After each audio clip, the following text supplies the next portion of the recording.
My guest today is Jess Cook. Jess is a creative director turned content marketer. She has more than 15 years of experience working on B2C brands like Eggo, Rice Krispies, Blue Cross, Cottonelle, and McDonald's.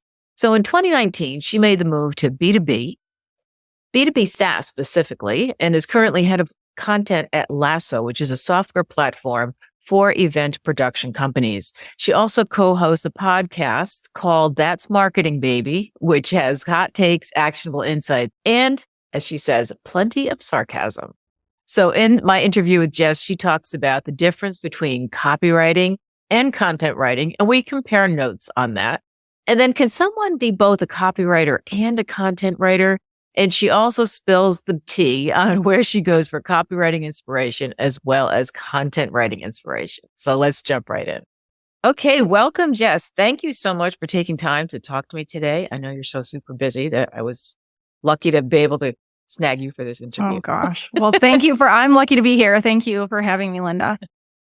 Well, and what's so interesting is that both of us have been content writers and copywriters, but we cross paths, we have parallel lives, but in the opposite. I don't know how it works. But yeah. I was in content writing and then went into copywriting, and you were a copywriter and now you're a content writer. Right? Exactly. Yeah. Yeah. Absolutely.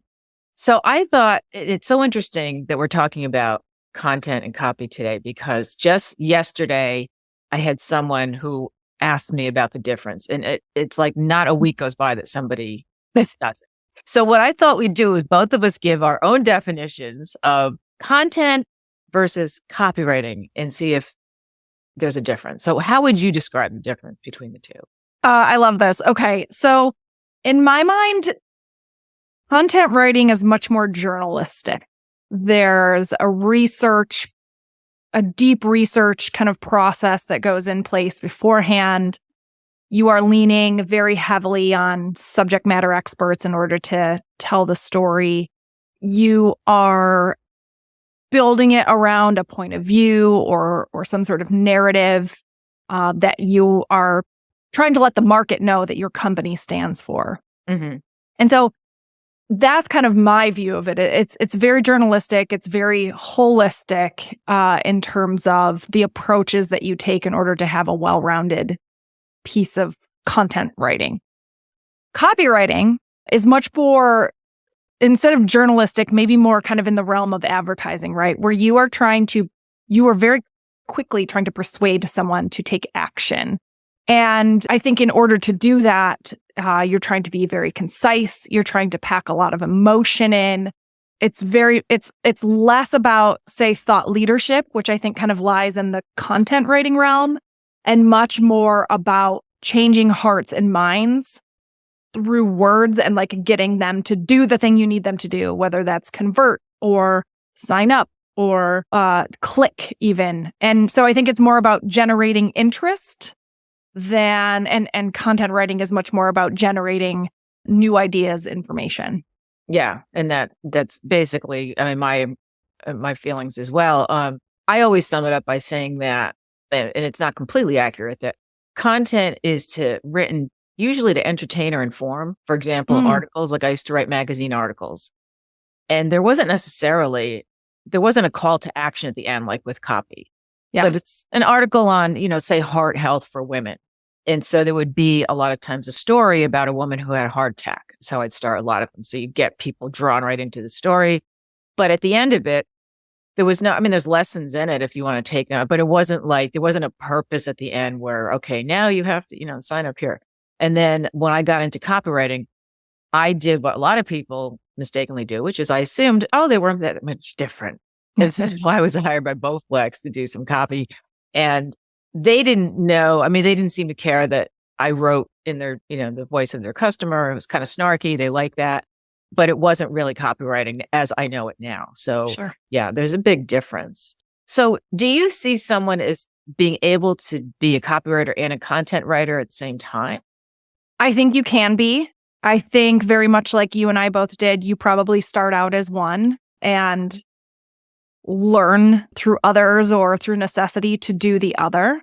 It takes time. I don't think anyone is right out the gate great at both. And I do think, and certainly in my case as well, I'm still better at one than the other, I feel. I think I'm a better copywriter than I am, long form content writer. And so I think they just take time, but I do think it is possible for someone to be skilled at both. How about you? Yeah, I think so too, but there's a different mindset. Like when I think of content, I used to write these long 2,000 word articles for magazines, and it was just the whole approach is different. I'd interview people, but not in a marketing sense. I'd interview people for their stories. Yes. And so the story would be woven into making the point that I wanted to make in the article. Now, as a copywriter, and also there's different types of copywriters. So for me as a conversion copywriter, and there's a lot of people that say, oh, that's just a bogus term for direct response, which there's overlap between all of them. But I was always taught that the difference is, that I target the stages of awareness. How aware is the audience or your targeted reader on, are they unaware? Are they, pain aware? And we go through those stages. And that's not something that's done with a lot of other copy or type of copywriters. But there's a whole different way of thinking about it. Like, I don't want to write content anymore. Like, I just don't, unless it's for my own site. I guess I shouldn't say that because I write content every day on LinkedIn. But even then, there is kind of a call to action at the end. I mean, how would you consider the content that you post on? Is it content, or you consider it copy? Oh, man. That's a really good question. At that point, it's almost a hybrid, right? Because it's you have to have a great hook, which feels very much like copywriting. Right. But you're also trying to teach some sort of lesson within the post, which feels very much like content writing. So maybe that is where kind of the two cross and become some sort of hybrid. Because that's a really good point. I hadn't thought about it that way. I think it is definitely more, man, you got me thinking here. Yeah, I didn't think about it until I asked the question. I'm like, that's a good question. How would I answer? Yeah, definitely the hook feels like copywriting, right? Like you have to generate that interest, but then you also have to back it up with a really good insight or a lesson or some how-to, right? So it's definitely both. Yeah, because if you just wrote about, because they have places on LinkedIn where you can write an article, right? I mean, I think I've done that, and I don't know. I don't think they're pushing it out. Like I never got any response to it, but it's a different approach. It's like, here's some information for you, is how I see that. Yep. But then with LinkedIn, I always start with, obviously it's a hook because no one's going to scroll down if they're not interested. I have tried personal stories with a reason for them, like something that happened to me and here's how it relates. But those I don't get action from them. Like if I suggest people sign up for something or, which I rarely do, but it's just usually just follow me or that kind of thing. But yeah, I think it is kind of a hybrid now that I think of it, Yeah. I feel like we just had an epiphany. I know. Light bulb moment. That's right. That's funny. Yeah. I think most people consider it content though, because that's I do too. Yeah. But it's more than that. It's so much more. Yeah. It's so much more. But yeah, that's funny. And so when it comes to so when you were doing copy, because I know you did, so in your bio, it says, you worked with brands like Eggo. I almost said Ego.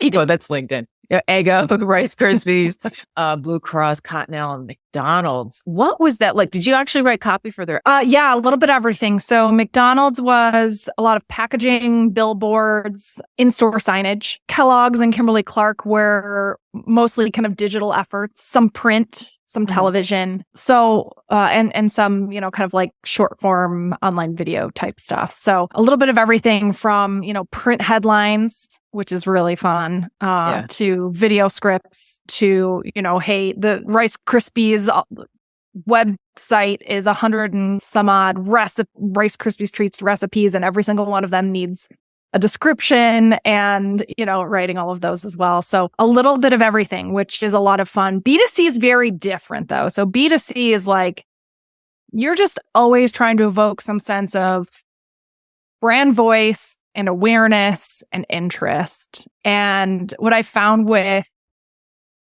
B2B is that you're trying to be much clearer. You're not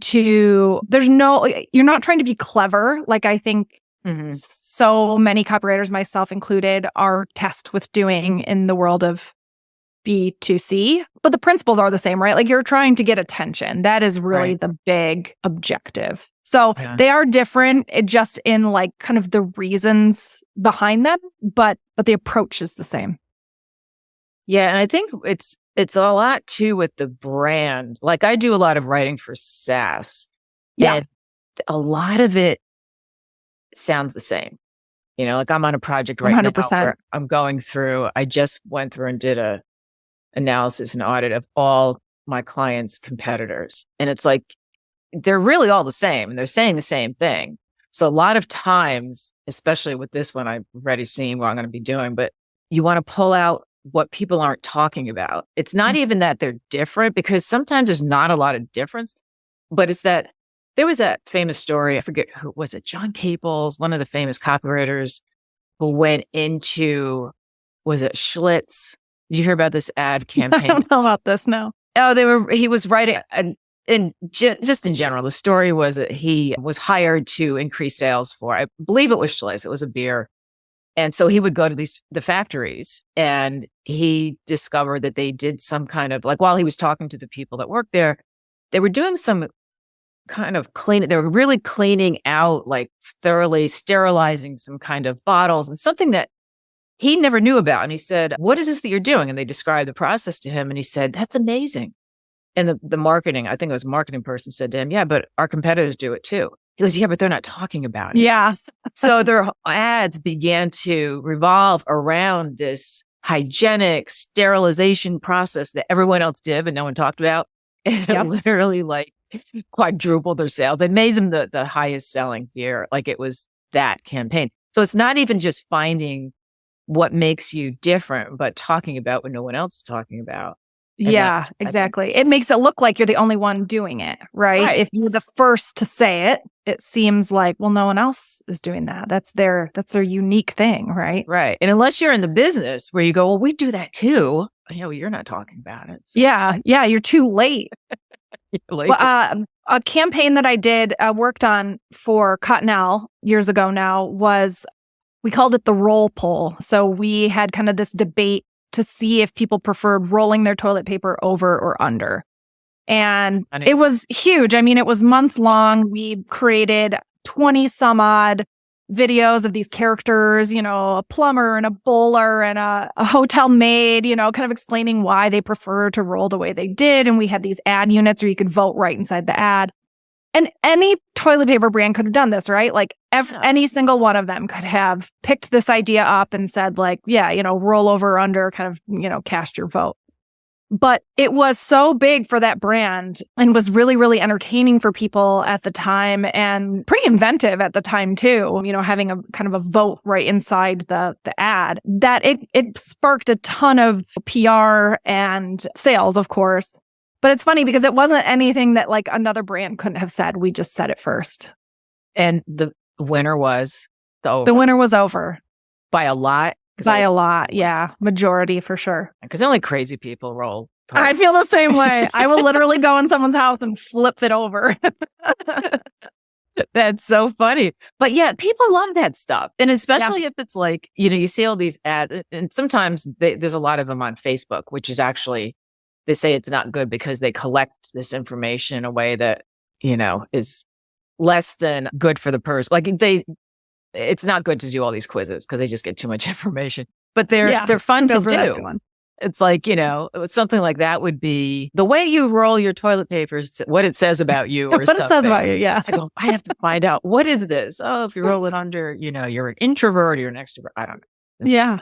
But yeah, everything means something, right? So where do you go for copyright? Is it copywriting inspiration now? You do more, or like content inspiration, or is it both?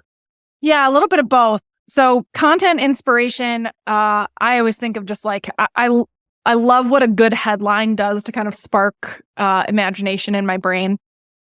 One of my favorite places to go for that is Communication Arts. And they have, for a very long time, they put out a physical quarterly kind of, enormous catalog of like the best creative work from that quarter. And I'm sorry, I believe it was an annual. And so it was like the best creative work from that year. And the print ad headlines in there were just like, oh gosh, you just dream to come up with a line like that. And like one in your life, right? And so I would love to just kind of comb through those and think about how, hey, what's the kind of crux of that line? Who are they speaking to? What can I glean from that I can potentially use on the brands that I write for? They now digitize all of this. So you can go to communicationarts.com and they have an entire gallery. I like to go, I like to filter it right down to the print ads just because it's just such a simple form to look at and just get inspired. So I do love that.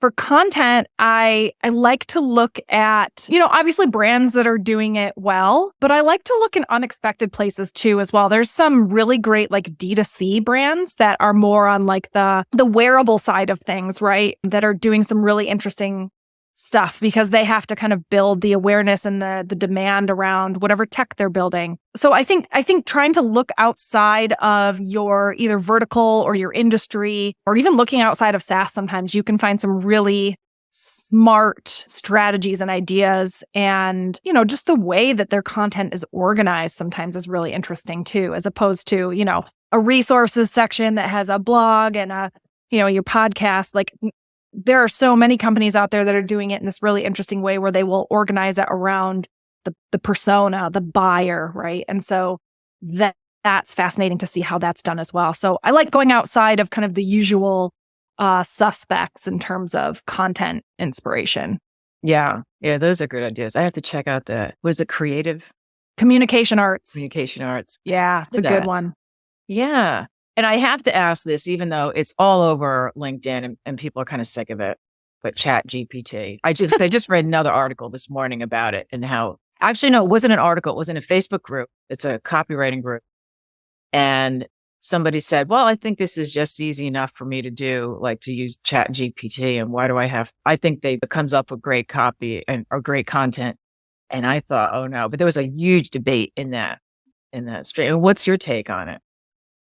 So at LASSO, which is where I'm at right now, we're building it into our workflow because I think it is a great tool for helping small content teams scale, right? Just getting something down on paper, making sure that you are considering topics and viewpoints and just kind of like organizing your thoughts in a way that maybe you hadn't thought of. And I think the nice thing about it is that it's an aggregation of everything that's already out there. Right. So once you have that down, now you just have to improve upon it, right? So now you have to put it in your brand voice. You have to make sure first of all, make sure it's accurate. It's not always accurate. So that's important. Put in your brand voice, bring in some humanity, talk to some people within your company, find your subject matter experts and talk to them about, hey, there's kind of this section that I think could really use some help. And I think you would be a good person for that to kind of bring it to life a little more, right? So I do think it's very smart. I think any content marketer out there who is working that into their workflow and understanding how to use it well, figuring out how to create really well crafted prompts, I think it's like an art form and will only continue to, be more and more important as these tools get better and better. So I think it's smart to start understanding how to use it properly and efficiently. I don't think they create great content just yet. Yeah. I've never had something be spit out and been like, that's perfect, I'm done. There's always, there's it feels very robotic. It feels like a robot came up with it. And so I think, until those tools, and they're not creating things that feel like that anymore. It's on us to figure out how to do that. But I like what you said, because it's like, I heard the analogy that when cars were first invented, did people say, well, I guess none of us are going to be walking anymore? Well, yeah, no, it's like, no, it's something you add to when, you don't have to take your horse everywhere all the time. So, but it's like, so it's a tool, but there still needs to be like that input from the human element. And, my feeling is that like I've used it I experimented with writing headlines. Okay, I wrote some headlines that I know how long it took me to do and how much research I involved. And so I would put it in just to see, here's the parameters. And it would spit out something that was accurate, but they were all general statements that anyone could have come up with. Yes. It's something that before I knew about copy and how to target my words and how to do copy, that's something I would have written and thought it was good. And Yes. I think that, people who are using it and that's the end of it, like, oh, this is great, are missing. They don't know what they don't know, I think is what, how I sense it. Like I think you're right. Yeah. That was the other point I kind of forgot to make was like, there's never a point of view in any of the content pieces that I've had come out of, an AI writing tool. And that, again, that's another thing that's on us besides the humanity to build that in is some sort of like opinion so that it's just not so general and that it can, like you were saying, so it can be ownable to your brand. Right. And having that perspective and also the emotional part. Like someone has said to me yesterday, she was talking to me about having me do some copy for her. And she said, I don't understand because I write these blogs that are emotionally jarring. She's been through some stuff. And so she wants to attract people who need help in this area. So she said, I don't know why, nothing's converting though. So you can't just put the emotion down without having it like, to me, especially like a sales page, like that's why sales pages are so long, is you're taking people on a journey. They're starting, especially if they get to your site and they're almost unaware, like they'd probably be pain aware if they somehow found you, but you're taking them through all those stages of awareness so that by the time they get to the bottom of your page, they're like, okay, this is definitely for me. That takes training. It takes experience. It takes talking to people and know what words to use, but you can't just get people emotional over a topic and then just drop it. It needs that, that call to action that's relevant to them. Yeah, absolutely. And I think a lot of people forget kind of the psychology involved too. Typically, if you're trying to sell something, they already have a solution that they're okay with right now, or, they're just going to kind of keep doing what they've been doing, right? Status quo is absolutely a competitor for so many, specifically SaaS brands. And so I think, yes, emotion is great, but I think you have to get them over. You have to also tell them like it's worth the trouble, right? Because a lot of people are either going to have to swap out a system or change their workflow or pay more, right? And maybe it will be better in the long run, but you have to help them understand why it's better, why it's going to be less pain than the pain they're feeling with the current way they're doing things. Right. And that's why we talk about pain and copy and I've had people say, well, that's kind of mean, isn't it? No, because people will not move unless they are in so much pain that they're like, I've got to do something. Like it's funny with SaaS. I always ask, marketing interviews, like, what were you doing before, you found this product? Yeah. And it's almost always like pen and paper. Like, yeah. Really? Spreadsheet or whatever. Yeah. Back of a napkin. I don't know. So, yeah. Well, exactly. We could talk about this for hours and hours, and I know your time is limited. So let's wrap up. But I wanted to have you talk a little bit about your new podcast because I'd be happy to promote it here. Oh, thank you. Yes. So just in January of this year, started a podcast called That's Marketing Baby. How'd you get that name, by the way? Everyone always asks that. I love it. So my co-host, Susan, and I worked together at my previous company, Marpipe, and she and I did the podcast for Marpipe there. And when we left there, it was like, well, that was so much fun. Like we have to keep doing that, but like on our own terms. And in one of the episodes in the old podcast, she said that, and it stuck with me for some reason. And just the way she said it was like so cheeky and like fun. And I was like, no, we kind of took a weekend before we started the podcast, and we were like, okay, by the end of this weekend, we'll have the name. Like, we're just going to throw ideas at each other all weekend long. We're like texting each other. And I threw that out, and we were both like, that one's at the top. Let's hang on to that one. Like, let's keep going, but let's hang on to that one, And so by the end of the weekend, that was still kind of the one that felt the most like us. Because it does seem like in the image and little cartoon characters. I mean, it just sounds like, it'd be fun. And I listened to one episode, but it's so new. We've had like just a few out, but I have to go back and listen to more. And where else can people find you aside from your podcast? I'm on LinkedIn, pretty active there. I'm posting every weekday and love to meet new people. So, if you hear me here and care to, please reach out. Love to hear from you. Awesome. Well, thank you so much for your time today, Jess. I really appreciate it. Thank you, Linda. This was fun.